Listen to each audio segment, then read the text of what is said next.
اب ہوا کیا کہ حضور کی حیات طیبہ کے 10-11 برس مدینے میں یہ نظام قائم ہوا.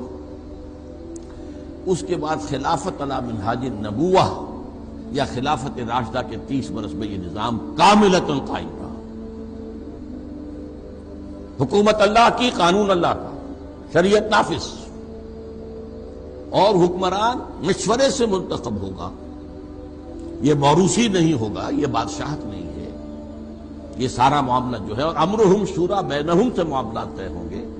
اتھارٹیرین نظم نہیں ہوگا.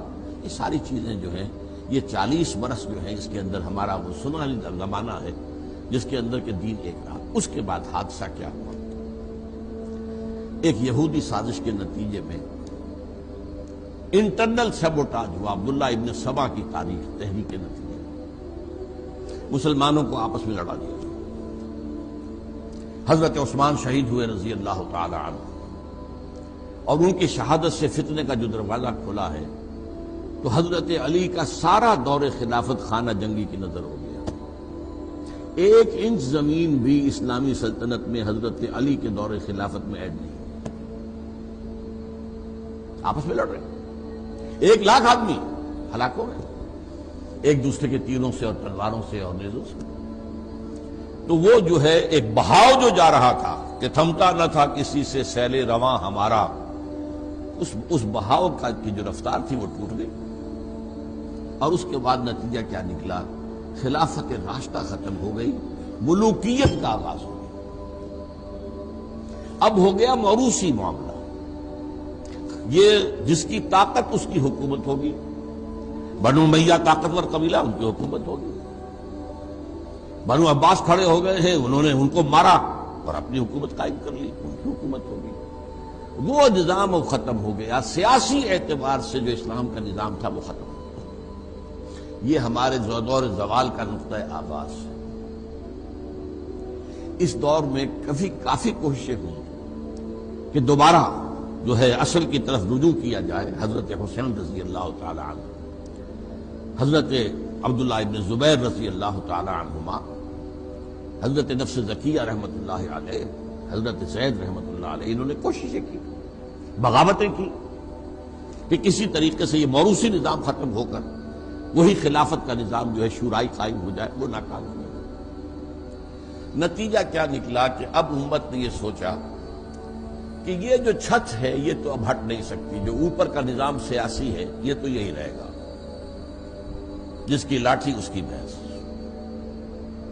اب ہمیں we have to live under this roof. اب اس میں جو بھی کچھ ہو سکتا ہے اس کے حوالے سے کچھ علمی کام ہو سکتا ہے. کچھ صوفیہ نے کام لیا، لوگوں کا تزکیہ نفس کرتے رہیں، کچھ علمی کام کریں. اور مذہب تو بہرحال انٹیکٹ رہا. نہ بنو امیہ نے کہا کہ نماز ختم کر دو، نہ بنو عباس نے کہا کہ نماز ختم کر دو. تو سیاسی نظام بدلا تھا نا. باقی وہ جو ملوکیت تھی اس میں بھی وہ 1000 برس تک اسلامی قانون نافذ رہا.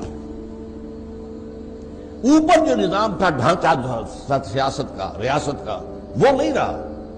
اب سلاطین ہیں، بادشاہ ہیں. آیا ہے بابر، اس نے شکست دی ہے لودھی کو اور اپنا حاکم بن کر بیٹھ گیا.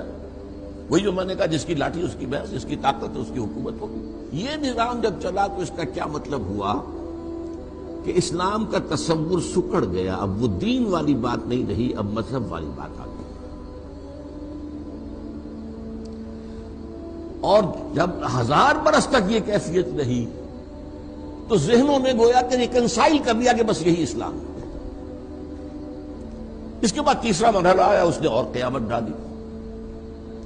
یورپین کولونیلزم آیا اور یورپ سے جو طاقتور قوتیں اٹھی انہوں نے پورا ایشیا فتح کیا اور عالم اسلام خاص طور پر. اب کیا ہوا؟ کہیں انگریز آ گئے، کہیں فرانسیسی آ گئے، کہیں اطالوی آ گئے، کہیں اسپینیئرز آ گئے. اب وہاں ان کی حکومتیں ہو گئی تو اب قانون بھی ان کا ہو گیا، قانون بھی اسلامی گیا. اب عدالتیں ان کی ہیں، قانون ان کا ہے. فوجداری نظام ان کا ہوگا، دیوانی قانون ان کا ہوگا، فوجداری قانون ان کا ہوگا، ضابطۂ فوجداری ان کا ہوگا، ضابطۂ دیوانی ان کا ہوگا. ہاں تم نماز پڑھو، روزہ رکھو، ہمیں کوئی اعتراض نہیں۔ یہ جو کم سے کم 200 برس ہندوستان کے اندر، اب میں ہندوستان کی صرف بات کر رہا ہوں، یہ ذہن کے اندر اب پختہ ہو گیا کہ اب اسلام مذہب بن کر رہ گیا، اسلام کا دین کا تصور نکل گیا۔ دین تو انگریز کا ہے، حاکمیت اس کی ہے۔ یہ بات بڑی اہم ہے، اچھی طرح سمجھ لیجئے کہ ہوتے ہوتے ہمارے عوام الناس اور ہمارے کچھ مذہبی طبقات کے اندر بھی تصور دین ناپید ہو گیا اور اسلام کا تصور صرف مذہب کی حیثیت سے لے گیا۔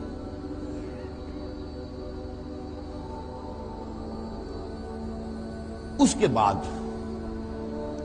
اب ایک دور آیا، اس جو کولونیل رول آیا تھا اس کے خلاف بغاوتیں بھی کی مسلمانوں نے۔ مہدی سوڈانی نے سوڈان میں کی، ناکام ہو گئے۔ امام شامل نے روس میں کی، ناکام ہو گئے۔ عبد القادر جزائری نے الجزائر میں کی، ناکام ہو گئے۔ سنوسی نے لیبیا میں کی، ناکام ہو گئے۔ شہید احمد سید شہید بریلوی رحمت اللہ علیہ نے یہاں کی، ناکام ہو گئے۔ لیکن بہرحال انہوں نے تلوار بھی اٹھائی، جنگ بھی کی۔ اس سے پہلے ہمارے جو مجددین تھے انہوں نے نظام کو بدلنے کی کبھی کوئی کوشش نہیں کی۔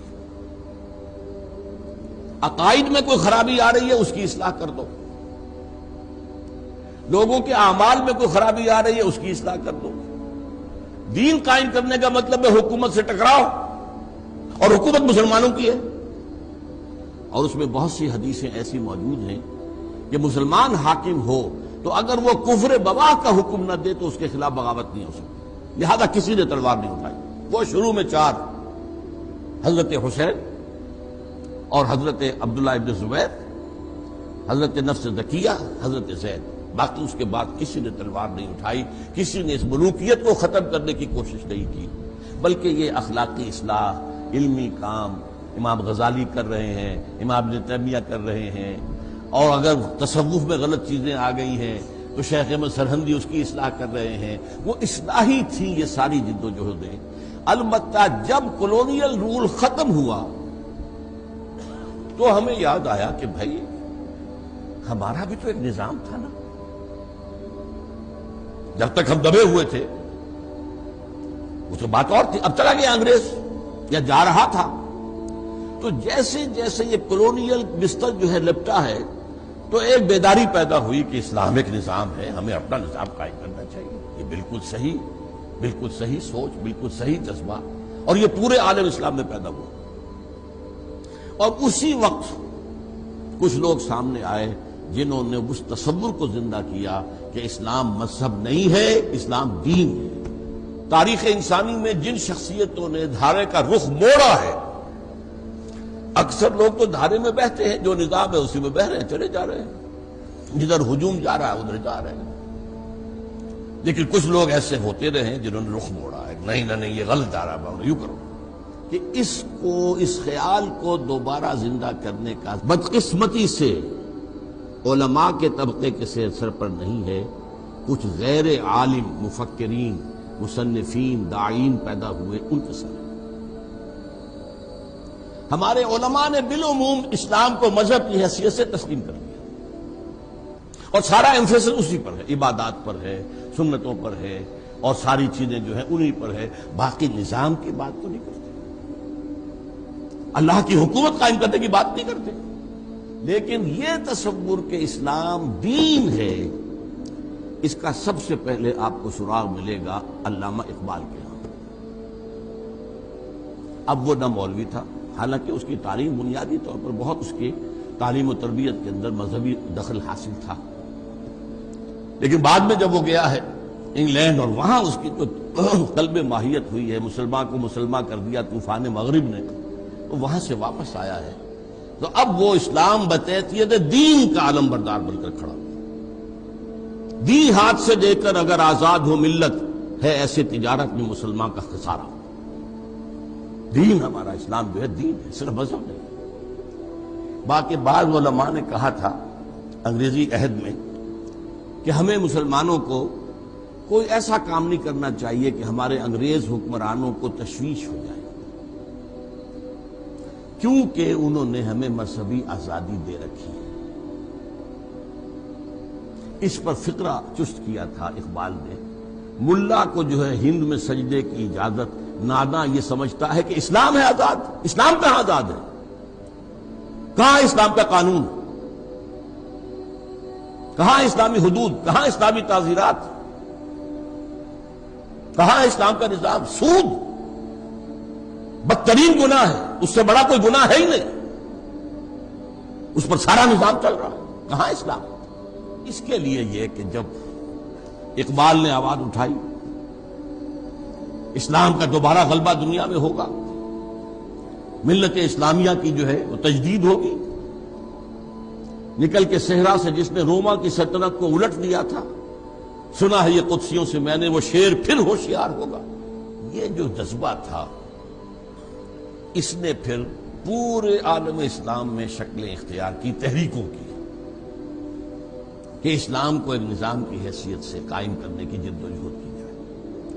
انڈونیشیا میں مسجوبی پارٹی کا نام آپ نے سنا ہوگا، بہت بڑی پارٹی تھی۔ یہ جو ہندوستان تھا جو اب پاک و ہند جسے ہم کہتے ہیں، اس میں جماعت اسلامی مولانا مودودی کھڑے ہوئے اسی بات کو لے کر۔ اس سے پہلے ابوالکلام آزاد کھڑے ہوئے تھے، حزب اللہ 1913 میں قائم کی تھی، اخوان المسلمون کھڑے ہوئے مصر کے اندر۔ ان تحریکوں نے کام کیا، اور اس کا اثر آج کیا ہے کہ مسلمانوں کے پڑھے لکھے طبقے میں اب ایک بڑی کثرت کے ساتھ یہ بات پھیل چکی ہے کہ اسلام ایک نظام ہے۔ It's not only a religion, it's a complete code of life, complete system of life، یہ نظام حیات ہے مکمل۔ لیکن ان تحریکوں سے بعض ایسی غلطیاں سرزد ہوئیں جس کی وجہ سے یہ تحریکیں کامیاب نہیں ہو سکی۔ دو غلطیوں کی میں کا اشارہ کروں گا۔ ایک تو انہوں نے ٹیکن فار گرانٹیڈ لے لیا کہ جب ہم مسلمان ہیں تو ایمان تو ہے، یہ بات بہت بڑا مغالطہ ہے۔ اسلام اور ہے، ایمان اور ہے۔ اسلام تو ہمیں موروثی طور پر مل گیا، مسلمان ماں باپ کے گھر پیدا ہو گئے، پیدا ہوتے ہی دانے کان میں اذان، بائیں میں اقامت، اسلام تو مل گیا۔ ایمان تو یوں نہیں ملتا۔ اب پوزیشن تو اصل میں یہ ہے کہ قالت الاعراب آمنا قل لم تؤمنوا ولکن قولوا اسلمنا۔ یہ بدو کہتے ہیں کہ ہم ایمان لے آئے، نبی ان سے کہیے تم ایمان ہرگز نہیں لائے ہو، بلکہ یوں کہو کہ مسلمان ہو گئے ہیں۔ ابھی تک ولما يدخل الایمان فی قلوبکم، ابھی تک ایمان تمہارے دلوں میں داخل نہیں ہوا۔ یہ کیفیت ہے آج امت مسلمہ کی اکثریت کی۔ تو ہندوستان میں نے 3 آدمیوں کا نام لیا ہے، اقبال، ابوالکلام آزاد۔ اقبال مرد میدان تھے ہی نہیں، وہ مفکر تھے صرف، he was not a leader۔ اس نے فکر دیا ہے اور اس میں کوئی شک نہیں کہ بہت بڑا دیا۔ ابوالکلام میدان میں آئے، 1913 میں انہوں نے حزب اللہ قائم کی، 1913 میں، اور اس کا مقصد کیا تھا؟ حکومت الہیہ کا قیام۔ اندازہ کیجئے انگریز کی حکومت کا دور ہے اور اس میں وہ جماعت قائم کر رہے ہیں حکومت الہیہ قائم کرنے کے لیے۔ لیکن ان کا خیال یہ تھا، ایک مغالطہ تھا ان کا، کہ علماء کرام میرا ساتھ دیں گے۔ علماء نے ساتھ نہیں دیا۔ ان کا تصور وہ ہے ہی نہیں، میں آپ کے سامنے تجزیہ کر کے بتا چکا ہوں۔ سب سے پہلے پوچھا اس کے پاس کوئی سند ہے کسی مدرسے کی؟ یہ ہمارے کسی مستند شیخ کے ساتھ اس کی تربیت ہوئی ہے؟ حالانکہ ایک بہت بڑی عظیم ترین دینی شخصیت مولانا محمود حسن اسیر مالٹا رحمت اللہ علیہ، جنہیں میں 14ویں صدی ہجری کا سب سے بڑا مجدد مانتا ہوں، وہ ان کی پشت پر، اور 1920 میں جمعیت علماء ہند کا جو دوسرا سالانہ اجلاس ہوا دلی میں، اس میں یہ تجویز پیش کی حضرت شیخ الہند نے کہ اب ابوالکلام کو امام الہند مانو، اس کے ہاتھ پر بیٹھ کرو۔ علماء تیار نہیں ہوئے، بددل ہو کر ابوالکلام نے وہ بستر لپیٹا حزب اللہ کا، اور وہ کانگریس میں جا کر فریڈم فائٹر کی حیثیت سے اس نے زندگی گزاری۔ تو میں کہا کرتا ہوں مجھے دلچسپی ابوالکلام سے ہے 1912 سے 1920 تک کا ابوالکلام، ناٹ آفٹر دیٹ۔ بعد میں جو کچھ تھا اس کا تھا معاملہ، اس نے سیاست میں حصہ لیا، گاندھی کا چیلا بنا، اس میں بہت سی چیزیں ایسی بھی ہیں ان کے بارے میں کہ جو بہرحال ناگفتہ بے بھی ہیں، جو اب وہ چیزیں چھوڑ دیجیے، لیکن میں اپنے آپ کو ان کے ساتھ اٹیچ نہیں کرتا۔ میری اٹیچمنٹ ابوالکلام کے ساتھ ہے، لیکن 1912 سے لے کر جب کہ الہلال جاری کیا اس سے لے کر 1920 تک، پھر اس کے بعد مودودی صاحب اٹھے۔ ان میں محنت کا جذبہ بہت تھا، یہ انہوں نے بھی جماعت اسلامی قائم کی اور اس کا جو دستور پہلا بنا تھا اس کا عنوان یہی تھا، حکومت الہیہ کا قیام۔ اور یہ بھی بڑی جرأت کی بات ہے، انگریز کے دور میں یہ بات کہنا گویا کہ بغاوت تھی۔ انگریز کی حکومت کی بجائے اللہ کی حکومت چاہتے ہو۔ لیکن انگریز جو ہے سیکنڈ ورلڈ وار میں اتنا کمزور ہو چکا تھا، اسے جانا ہی تھا یہاں سے، اور دوسرے انہوں نے سوچا کہ ابھی ان کے ساتھ چند آدمی ہیں، 200-250 آدمی ہیں، تو یہ کیا کر لیں گے، کون سا تین مار لیں گے، لہٰذا انہیں چھیڑا نہیں، ورنہ بغاوت ہے، کل میں بغاوت ہے۔ انہوں نے کھل کر کہا انگریز کی فوج کی ملازمت حرام، بلکہ انگریز کی دوسری ملازمت بھی حرام۔ یہ انقلابی بات مولانا مودودی کی شاید آپ نے کبھی سنی ہی نہ ہو۔ انہوں نے اجازت دی تھی جماعت اسلامی کے لوگوں کو کہ ہاں جو پبلک یوٹیلیٹی کے اور پبلک کی سروس کے محکمے ہیں، ریل ہے، ڈاک ہے، اس کی ملازمت ہو سکتی ہے۔ اس کا جو حکومت کا نقشہ ہے سول سروس ہے، نہیں، اس کا عدالتی نظام جو اللہ کی بجائے کسی اور قانون پر فیصلے کر رہا ہے، جج بیٹھا ہوا فیصلہ کر رہا ہے، وَمَن لَّمْ يَحْكُم بِمَا أَنزَلَ اللَّهُ فَأُولَٰئِكَ هُمُ الْكَافِرُونَ، جو اللہ کی اتاری ہوئی شریعت کے مطابق فیصلے نہیں کرتے وہی تو کافر ہیں۔ جو وکالت کر رہے ہیں اللہ کے قانون کے بجائے دوسرے قانون کی، کون ہے یہ؟ بہرحال لیکن دوسری غلطی جو ہوئی ان تحریکوں سے وہ یہ ہوئی کہ انہوں نے اس دین کو قائم کرنے کے لیے طریقے جو دنیا میں اس وقت رائج تھے وہ اختیار کر لیے۔